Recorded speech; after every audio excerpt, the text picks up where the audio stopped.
This is SelfWork, and I'm Dr. Margaret Rutherford.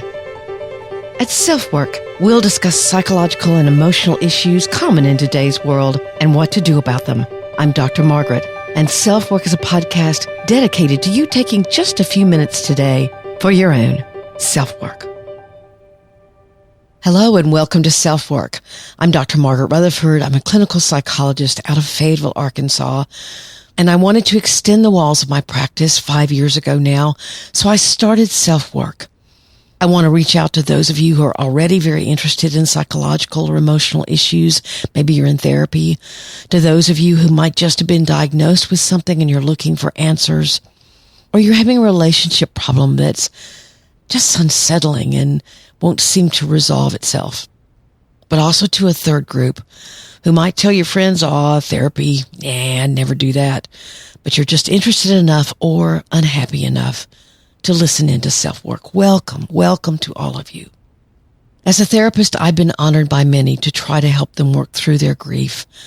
And grief can be raw. It can cut off your ability to breathe deeply or feel like you're even breathing at all or that you want to. But when I met Leslie Streeter, I knew I had to have her on SelfWork. She has such important things to say about grief, things that come from the sudden death of her husband. Who is she? Leslie Grace Streeter is an author, veteran journalist, and speaker. Her memoir, Black Widow, was published in March 2020.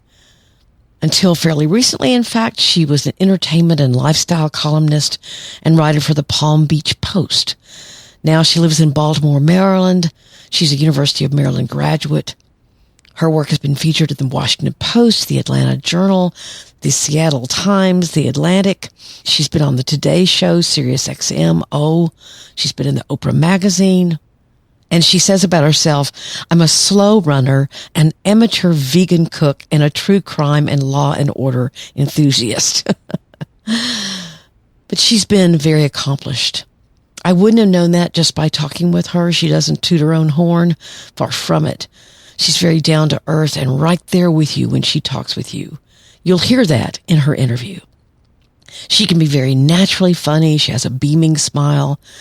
But she's also telling a very transparent story of how she survived through the sudden and, of course, awful death of her husband, Scott. Her book is also one of the most, if not the most, gritty version of the hell you go through when you lose someone you love that I've ever read.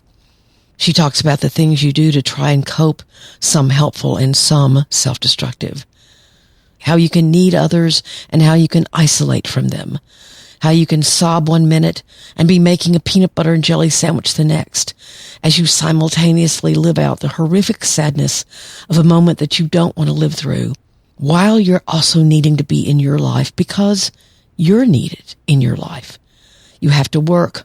You have to take care of your children. You have to unravel what your loved one left behind.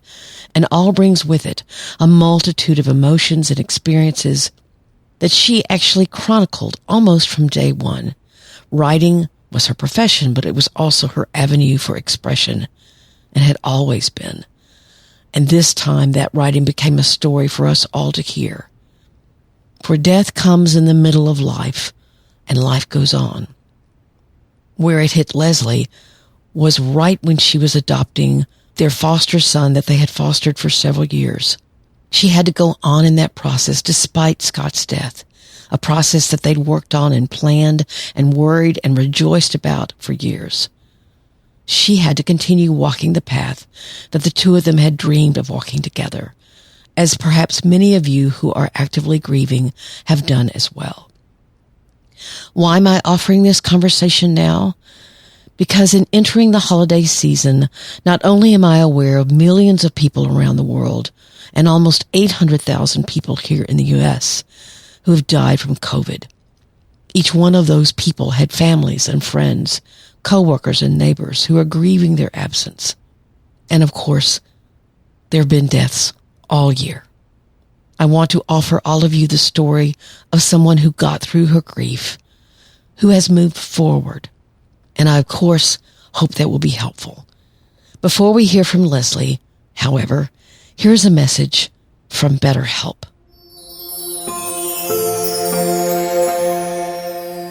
I'm always honored when one of you reaches out to me to ask, hey, could I see you? Unfortunately, right now I can only see people in Arkansas, but I do have a suggestion for you. I've personally found that BetterHelp, the leading online therapeutic counseling service, is really a great option, and I've partnered with them here at SelfWork to provide you with a professional, very affordable, and trustworthy source of help, no matter where you live.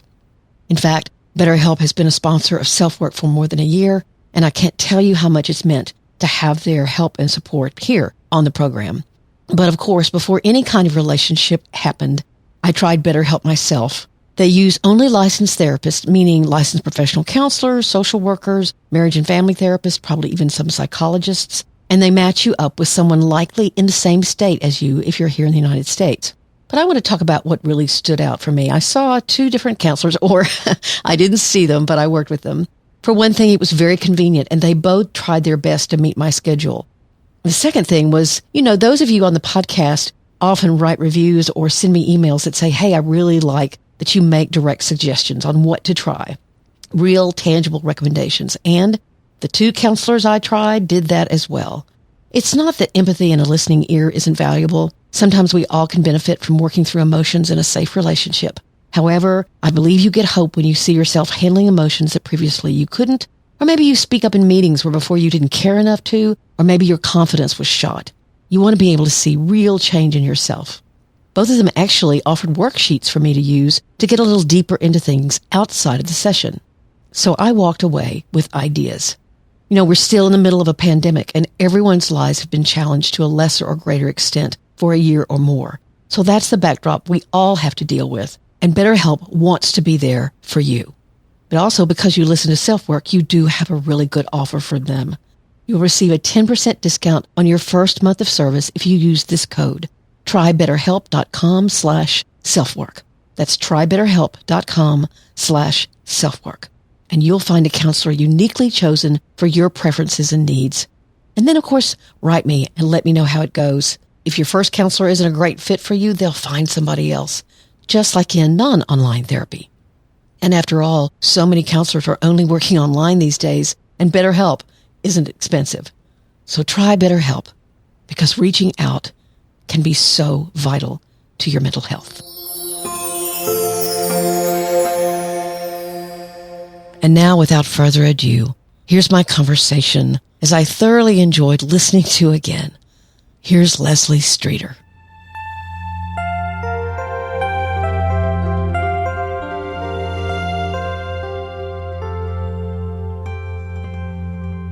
Y'all aren't going to believe the power and the beauty and the poignancy of the writer and author I have on today. Her name is Leslie Streeter, and I read her book, Black Widow, over the weekend, and my husband came in and said, "You've got tears in your eyes." And I said, "I know, and there's a reason why." And Leslie, I'm just so glad you're here at SelfWork. Thank you. Oh my God, thank you for having me. It's so funny. Someone the other day said something similarly complimentary, and I thought, and I said, it's so weird sometimes to remember that the weird stuff in your head, when you put it out there, that it's out there. So when people say, completely sincerely how much what I wrote about and what happened in my life and how, we dealt with it, how much it means to them, you just remember that sometimes things happen. I don't think things happen for a reason. I don't think like bad things happen so people can learn from them. But I think if you can use any of that pain to help other people, it's really cool. And it's, the book came out almost a year and a half ago now, and I'm still getting responses almost every day. Oh, I bet you are finding it. So I'm just, honored that I was able to do that. So let me make sure SelfWork listeners know what we're talking about. Your husband died very suddenly, and you decided to write about it. But actually, the book is so much more than that. It's not only a story of that grief journey, as you call it, for those who don't want to read a book about a journey, but it's a story about your love for one another and how you actually came to embrace and meld and acknowledge. And I wrote several words here, curious about the different ethnicities that you came from and the different religions you came from. It's a story about you being a writer. It's a story about how you became a foster parent and now a parent. But I want to start with a quote that's, I don't know where it is in the book. I wrote several down. Grief is an eternal reminder that you can't crawl out of your own skin. I just love that. But in the book, you say, a friend of Scott said, sure, write a book about all this, but write about Scott. Yeah. And I feel like that if Scott had walked in the room after I read this book, I would have said, oh, hi, Scott. I felt like I knew him. And that's a lot about you as a writer, but also just about how much you conveyed his joy and his spirit and his vulnerabilities and everything about him. So let's hear that story from you. And I have to say that's such an honor, because that's all I really wanted to do. Like, his friend Jason said to me, please write about Scott, the person, not just a guy who died. And so from then on, that was my mission. That was in everything I wrote. I wanted to make sure that I was telling the truth, not just my truth.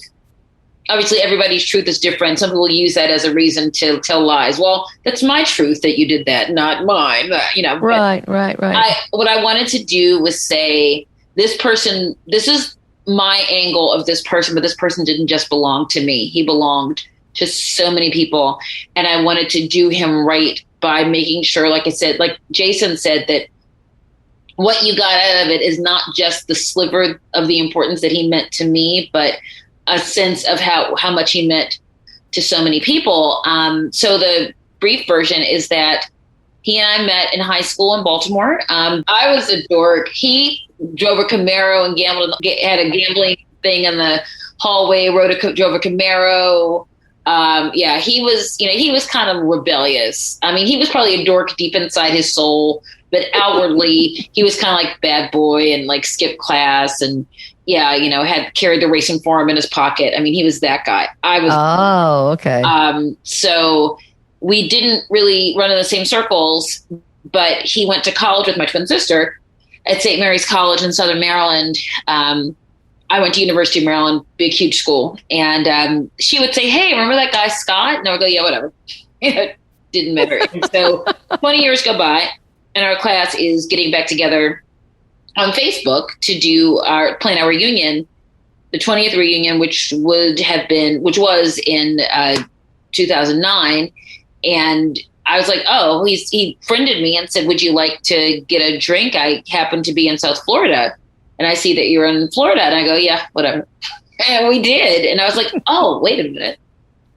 He might be cute. Yeah. So, and that's how that all started. So we were together for 6.5 years, married 5.5 years. And then he died of a heart attack very suddenly, middle of the night, when he was 44. And he was almost 45.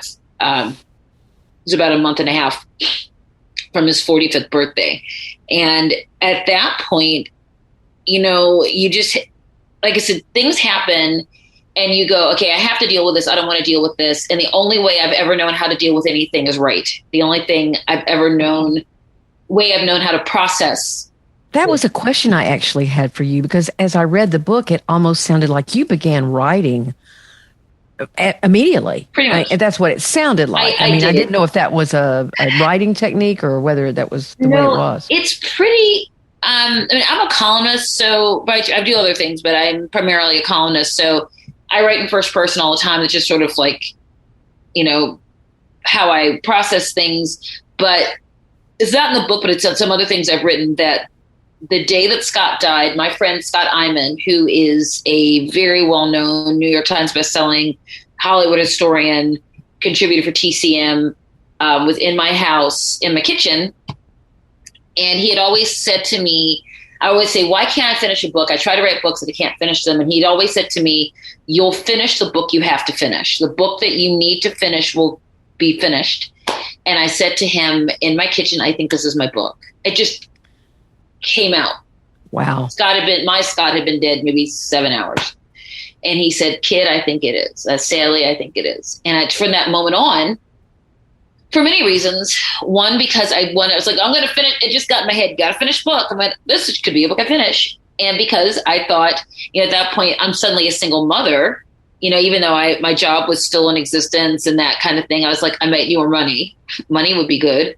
Also, I just needed to get it out of my skin. Like that line about not being able to crawl out of your own skin, unfortunately, that when you're in grief, it just engulfs you. So it feels like you can't get it out of your brain or out of your heart. It feels like physically you can just feel the weight of it, like in how much you sleep or how heavy you feel when you walk around, and you can't get out of it. And you want to desperately, even for 5 minutes to breathe, crawl out of your body, and you can't. And I couldn't. So I decided to write my way out of it.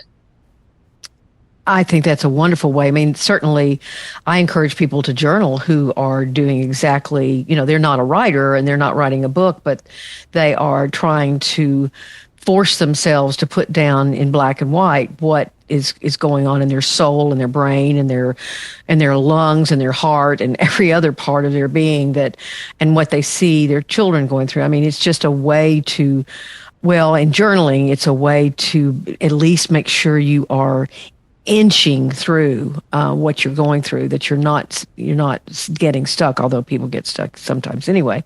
So I just think it sounds like Scott would think that was a wonderful idea as well.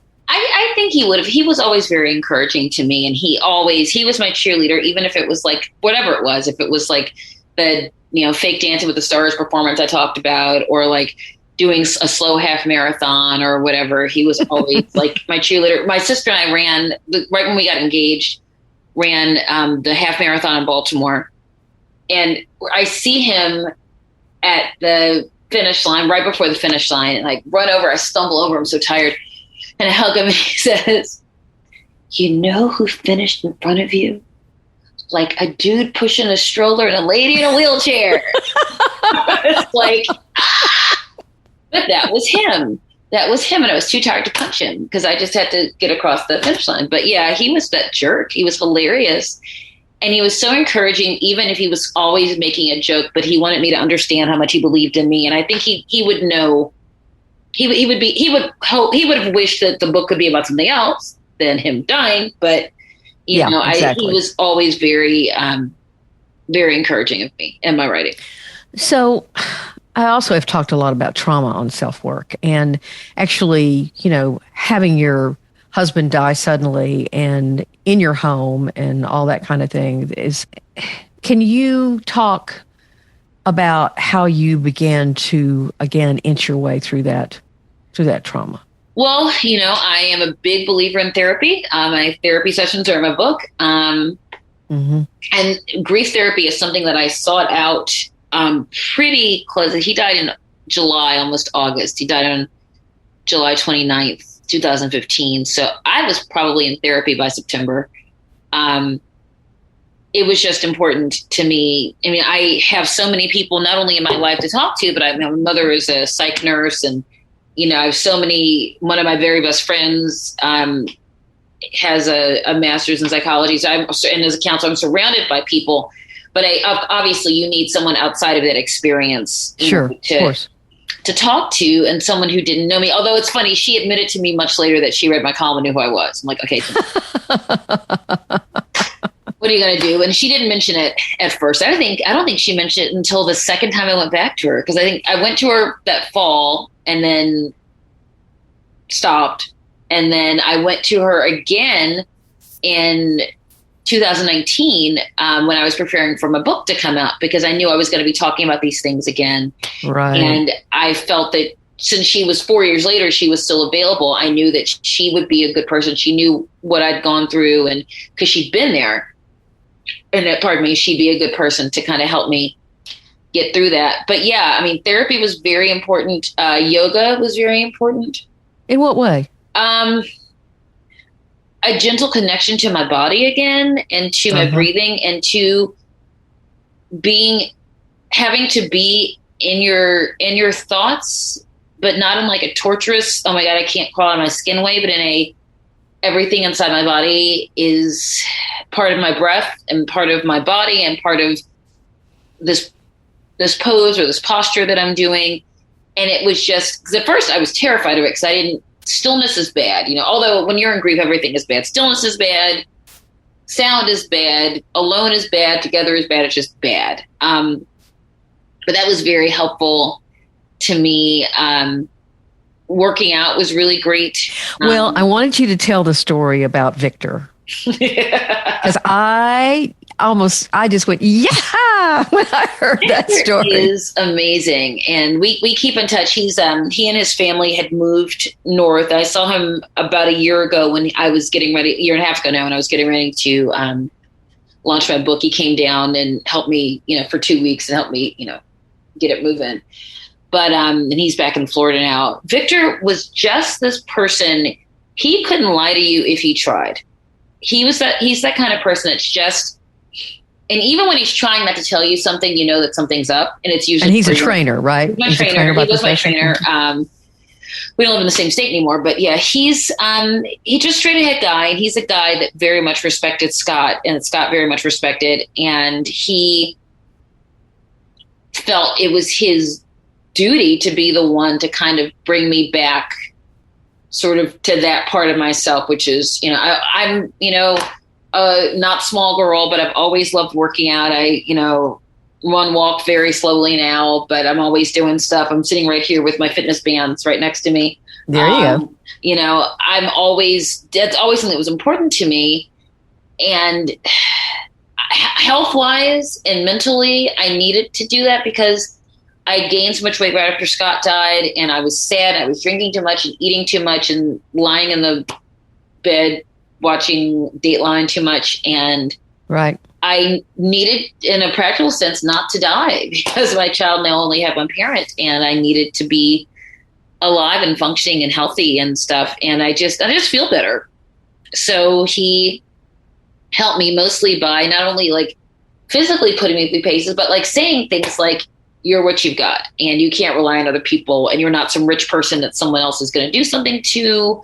You can't, you got to do this. And, well, at one point you say he got you to say to him, I know I'm not dead. I know I'm not dead. And you didn't die. I was like, oh, geez. And it felt like I'm, I was a pop culture reporter for many years. So movie quotes are very big to me. And so I kept thinking about the line from Officer and a Gentleman, where Richard Gere comes back to training and Louis Gossett Jr. says, why did you come back? And he says, because I got nowhere else to go. And he's standing in the rain. I got nowhere else to go. And I felt that way sometimes with Victor, as I'm literally crawling upstairs, hoping that I would he'd be at the top of the stairs. And I would go down the steps to a bend where he couldn't see me and go, and then pause and then run back up. He's like, well, you're taking too long down there. Are you pausing? Did you stop? I was like, darn it. Yeah. So eyes in the back of your head thing. So a really funny story that actually pertains to James Patterson, who has been wonderful to me, who was actually on the cover. I noticed he gave you a great review in the book. He's been amazing to me. Years before that, when Scott I can't remember. I think Scott was still alive then. I can't remember. I think he was. Victor and I were training, and we were at that outdoor mall downtown that used to be called City Place in West Palm Beach. And he'd have me running up and down the steps, and then he had me run around the top of the place to where the movie theater was and back. So I'm like, oh, Lord. And I see James Patterson getting movie tickets. And I go, hi, Mr. Patterson. He goes, hey. And he just starts talking to me. And I'm like, Victor's going to come looking for me. But I'm talking to James Patterson. And he's not going to be mad at me. So I can see him over my shoulder, angrily marching over to me, and he stops and he looks at me. He goes, oh, hello, James Patterson. And he said, I swear if it had been anybody else, you'd be in trouble. I'm like, you can't kill me. I was talking to James Patterson. I told him James Patterson that story later. We thought it was hilarious. But no, Victor is just one of those people. Tough love is such a cliched thing, but it's really true. And it's not for the sake of being tough. Sometimes that's the only thing that you're going to respond to at that moment. Right. Is that toughness that you're not going to respond to lies or soft stroking of your hand or gentle whispers and affirmations in your ear. Sometimes it's F it.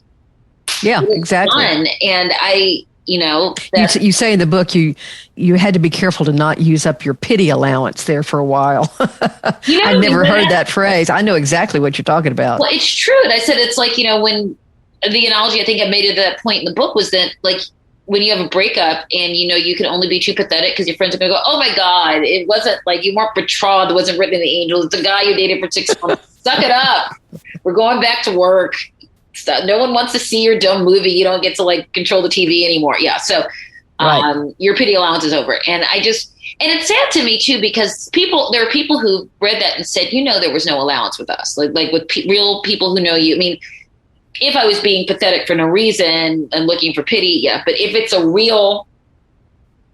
if I'd really needed something, nobody would have been like, we're done with you. You've reached your quota. But it feels that way because part of the work that I have done, it sounds so pompous, the work that I've done, but what I have done since I've been in this grief space is to champion the idea of people who grieve, particularly women, and to carry that into other parts of our lives, to get away from the idea that we're taking up too much space or that our grief takes up too much space. You know what I mean? Yeah.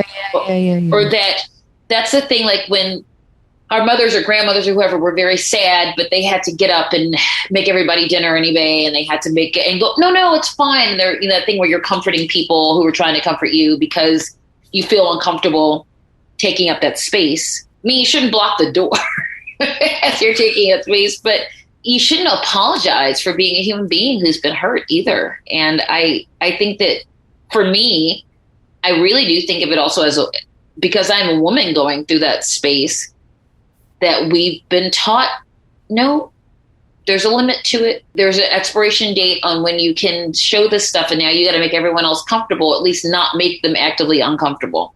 Right. And that's your job. And that overshadows any kind of grief that you might be going through. Sure. Or just having one of those days that, again, your brain isn't functioning or whatever it is. Yeah.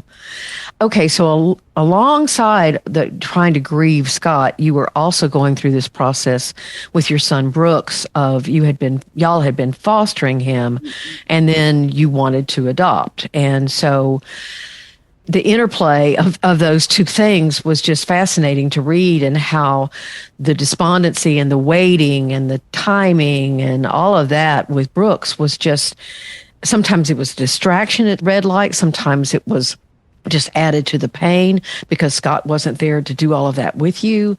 Sometimes it was like, by damn, I'm going to do this because this is what Scott and I planned. It was mostly the third. It was just like, this is a thing we have to do. And we have to do it. This is the thing that two of us were doing, and then he wasn't here to do it, so I had to finish it. Also, and you desperately love Brooks. I mean, he's my babe. And I mean, he's now an annoying 7-year-old person, so sometimes it's like, oh, because that's humans do that to you. What have I done? Yeah, I know. Yeah, but no, he's the best thing in my life. I have no regrets about that, and I just knew, like I said, we were already on that path, and I was like, we're going to keep going because he's my child. I had someone that I had met not long after. It was an older gentleman who was a widow, who a friend of mine knew him. She was working with him doing some writing, and she goes, well, my friend's in town.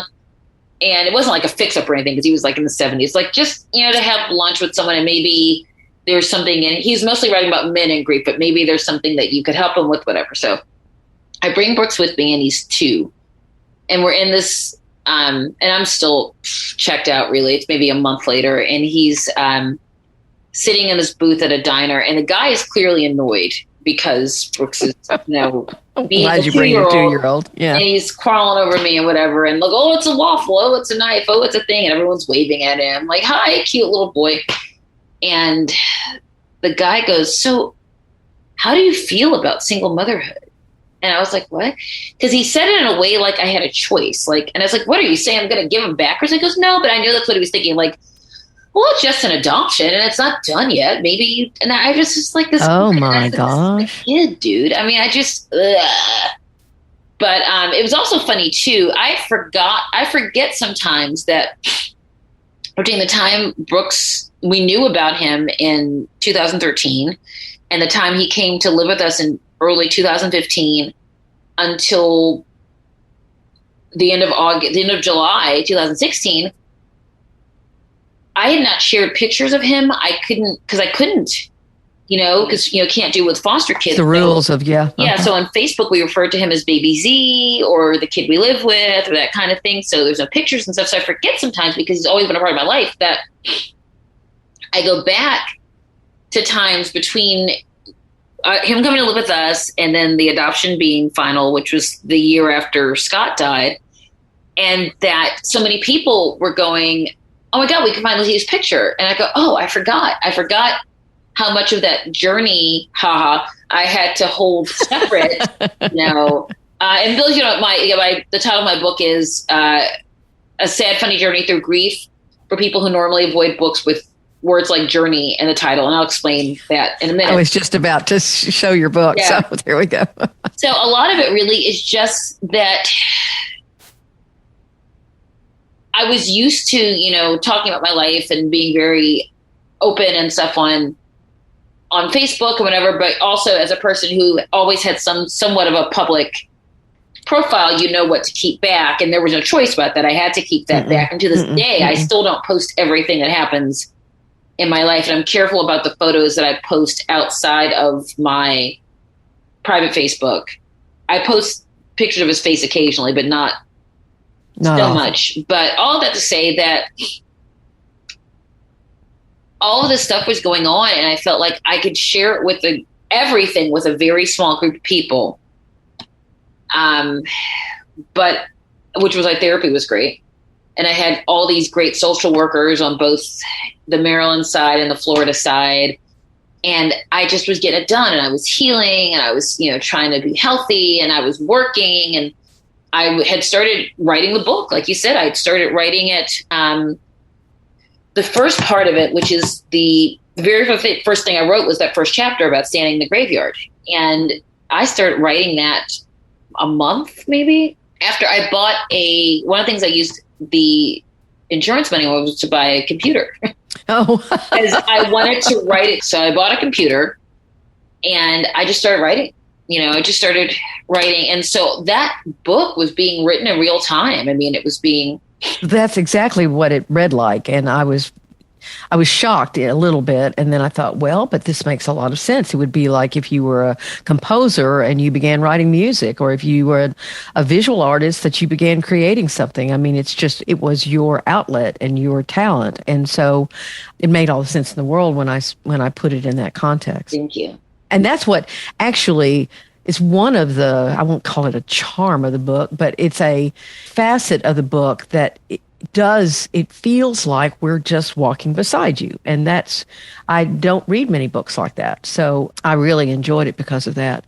I want to get off the topic a little bit of grief, because I also thought an integral part of the story was what you two learned and how you began to understand each other's ethnicity and religion, and especially in these days and times, I think it's so important for people to know people who do this well.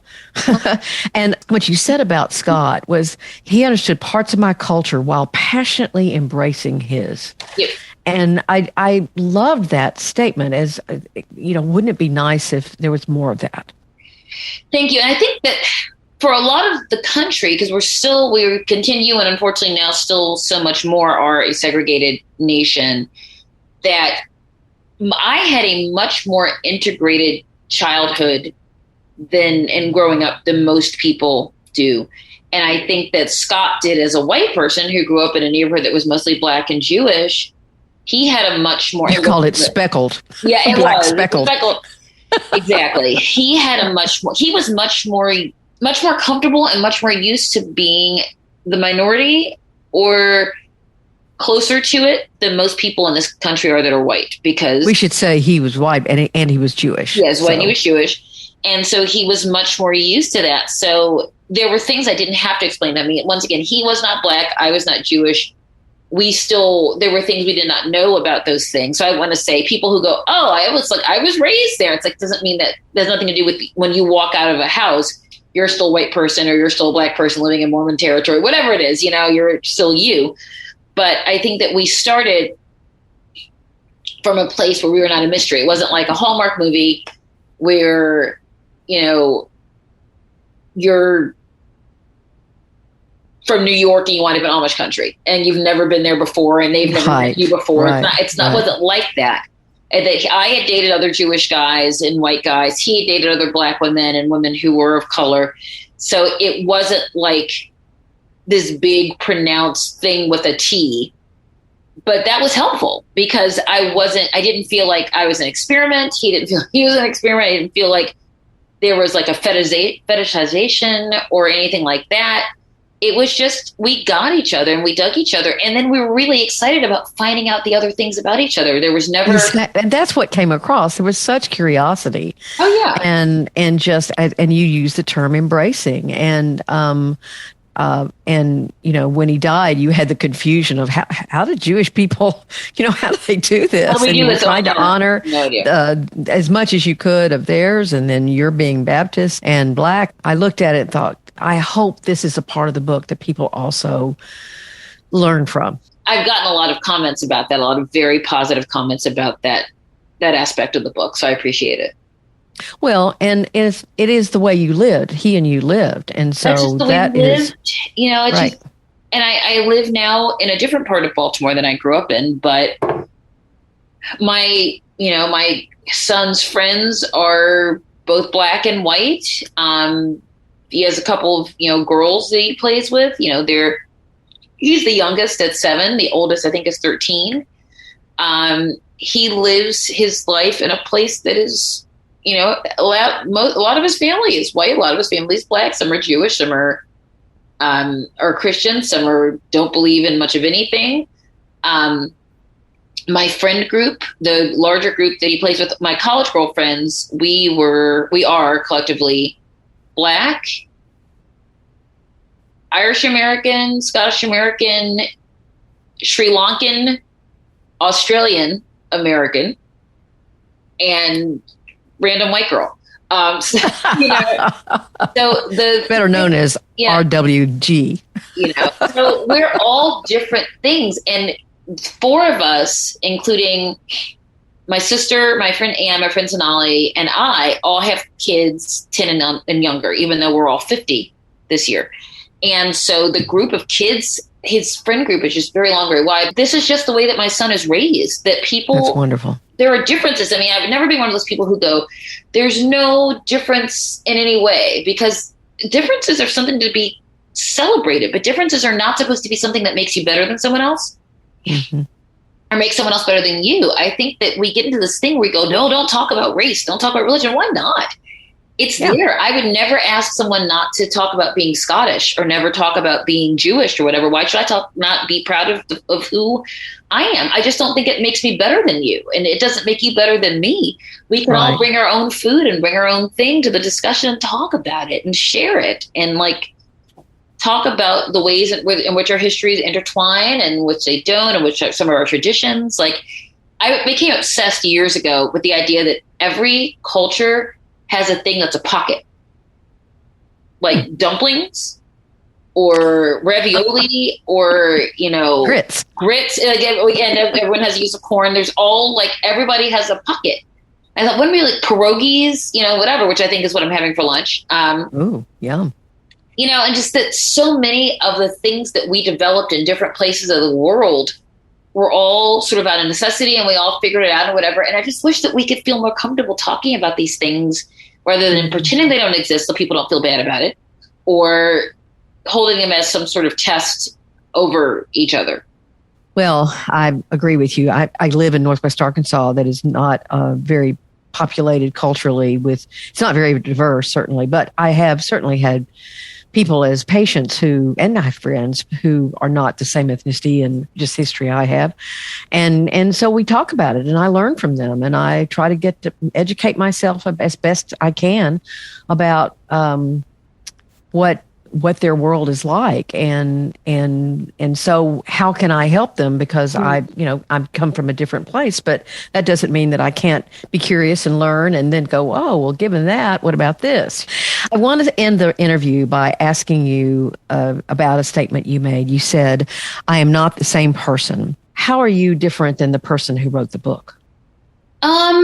Oh my gosh, not only am I older, I'm 50 now. I was 44 when I started writing the book, and now I feel like a wizened crone. That's not true. I feel really good about myself. I have absolute evidence that I can get through things I had never considered that I would have to get through. And I think if you had asked me in June 2015. And I said, oh, I'm a strong person. I've been through like the death of my father, for instance, and other stuff, marriage things happen, and, there had been like some financial ups and downs, whatever. And I could never have imagined widowhood or single motherhood or any of that. But I would have said, yeah, I could probably do it. And I probably also would have been like kind of annoyingly self-deprecating about it, which is another thing I want women to stop doing. I want women to start to stop acting as if we have to put an asterisk on our strength and go, oh, it wasn't that big a deal. Oh, but my butt is big. Oh, whatever. It's like, just say, yeah, I kicked butt today. I did a really great thing. And I own that stuff a lot more. And it's not just because other people tell me, but they do. But it's because I see it. I see things happen and I just go, let's make this happen. Like, we moved in the middle of COVID and I quit my job of 18 years at the Post. And we packed up everything. I took money out of my 401k. I bought a house. I started another job that was a corporate communications kind of a thing. Wasn't for me. Some of the work was very interesting, but it didn't allow me to do what I know I have to do, which is stuff like this, and which is, I'm doing really great freelance right now. Like, I just did a story for the Washington Post magazine. That's neat. Which is neat. I've done some stuff for the Atlanta Journal-Constitution. I just finished a stint as the recapper for The Bachelorette for the Seattle Times. I'm doing really fun stuff and some other projects, writing biographies for recording artists. I mean, just some really cool stuff. And doing this kind of work, like talking about grief and talking about growth and, being a human. And that's something I do. So I quit my other job. So, and I was because that's a big enough job in and of itself. It is. And I'm still waiting for the money to be whatever, but it wasn't about that. It was about knowing that I had a voice. And I think that what I went through and what I wrote a book about taught me that life is very short. Nothing is guaranteed. And life isn't waiting for you to find the right time to be happy. And I had to do it. I just got to a point. It was right around the time I quit. My corporate thing was right around the time that the paperback of Black Widow came out in February. And I went on vacation. I spent a week doing like interviews and like doing some promotional stuff, whatever. And I was exhausted, but I thought, this is a good exhausted. I feel really good about that. I was like, yeah, I got to quit.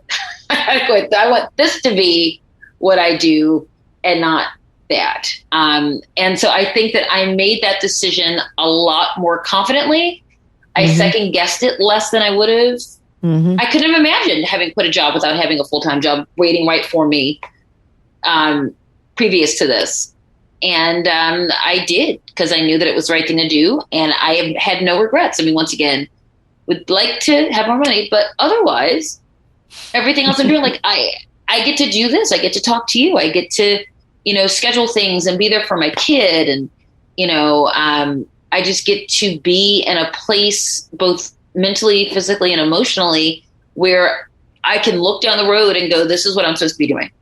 Yeah. And know that I'm there and that I'm headed even more to that place. So yeah, that's how. Well, it sounds like a belief certainly in your own strengths, and at the same time saying, I really can tolerate not knowing. Because we don't really ever know. You know what? You articulated that so well. I think that when you are, I don't even think it's just younger, because unfortunately there are younger people who learn these lessons through tragedy and whatever earlier than maybe I did. But I think that it's about, you're not comfortable not knowing.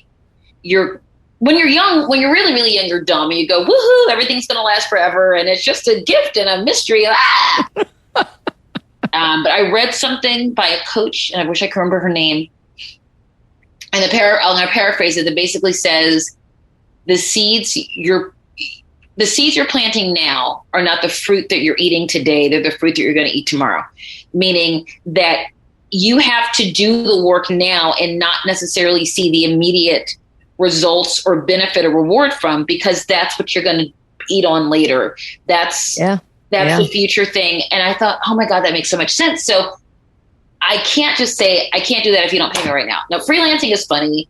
And, you do have to chase people. I hate that part of it. hello, where's my money? You're an entrepreneur and stuff. You know how that is, but you got to be one. So, because before I was used to, that's a perfect example. I was always used to having a full-time job. I've had full-time job supporting myself since I was 22 years old. Right. So I always had my insurance paid for. I always had like health insurance, or then eventually life insurance or something of that nature, 401k, something, at least at the very least, a steady paycheck. And being okay with saying, I'm going to have to cut back a little or reach into my savings or whatever, because I know that's the fruit I'm planting today is for tomorrow. Exactly. And I'm willing to be a little uncertain. And trust myself in the process. And not second guess myself, not let other people's voices like tell me that I should be. Well, I mean, everyone I know, thankfully, was very supportive of it. Well, I'm glad you make SelfWork and me a part of your decision to, just hang out. So thank you, Leslie, so much. And again, her book is Black Widow. And I recommend it on a lot of different levels. I shared with Leslie before the interview that I actually lost a family member suddenly 2 weeks ago, right before I read the book. And so for any of you who have something like that you're trying to live through and learn from, and step back into your own life because your own life is not over, then, that is something that her book can teach and lead you through. And so I appreciate it personally. I appreciate it because of being the host here at SelfWork. And I'm so glad I met you. And we have a mutual friend in Florida who introduced us, and we were on a panel. Mm-hmm. And I'm just absolutely tickle pink, as we'd say in Arkansas. Thank you. And can I say very quickly, also, people know that it's also funny. The book is also funny. It's not just about grief. Well, you can tell that. Yeah, it's hilarious. And I'm funny. So that's what the book is. So when you're going, oh my God, why do I want to read about someone else's pain? That's dumb. Also understand that I'm encouraging people not to do like slipping on a banana peel funny. It's not that kind of funny. It's more like the ironic thing that happens in your life when you're trying to keep going. It's that kind of funny. Sometimes it's like funny. You called yourself the Black Carrie Bradshaw, except it should be called No Sex in the City. No Sex in the City, man. It's stuff like that. So I encourage you to pick it up, and it's not all a downer. Yeah, there's the death stuff, but there's also some really uplifting, nice stuff in it, and it works out fine in the end. So it does. So spoiler. Yeah, no, that's a great spoiler alert. Thank you so very much. Thank you.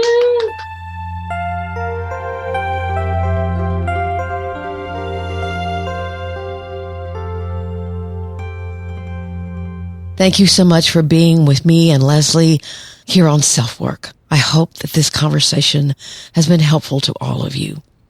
I want to remind you of a new podcast that I'm starting on Fireside.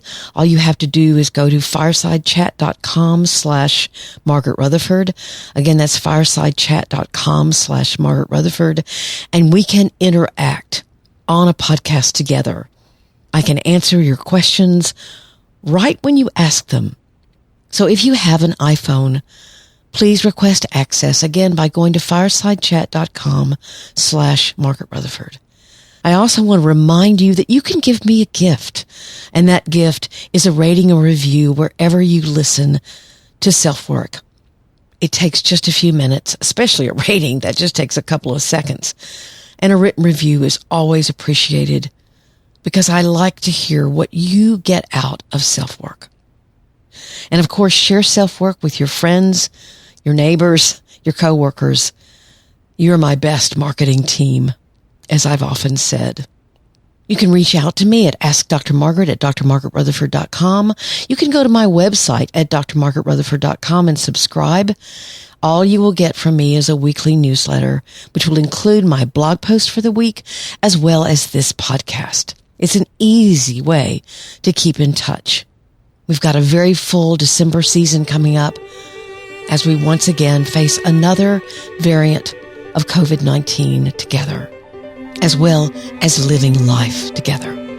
So again, my gratitude to you for being here. Please take very good care. I'm Dr. Margaret, and this has been SelfWork.